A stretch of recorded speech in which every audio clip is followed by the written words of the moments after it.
ZONAL Education Office Zone 3 Thoubal Science Unit na SHINDUNA District Level Science Seminar 2024 ngasi ZEO Zone 3 Thoubal Conference Hall da Pangthokhre Artificial Intelligence Potentials and Concerns haiba thimda Class 8 tagi 10 fawbagi mahairosing na saruk yaduna pangthokiba seminar aduda ZEO Zone 3 Arambam Anil Kumar DI of Schools Ningombam Rajen amadi AI of Schools TH Brozena maru oba mithunglen singoi na saruk yakhe Thauram aduda tongan school kaya dagi lakpa mahiroi kun humdoi romna presentation utki loinana aptitude test amasu pangthokhe athoi ahen tanaba aduda Thoubal da leiba Bright Foundation School na class 9 tamlibi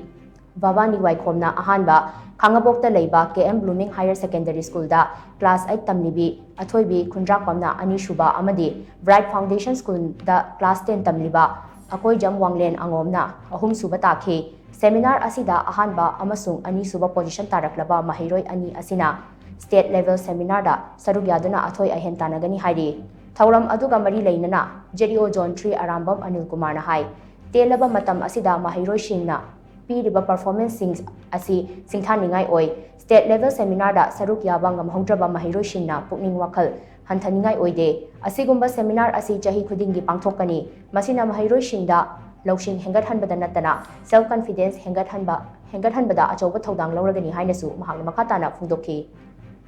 stage performance confidence building sida chigba singda science seminar si tawrakanda sigi kana basu yam leyo not only knowledge aduga sida natana personality development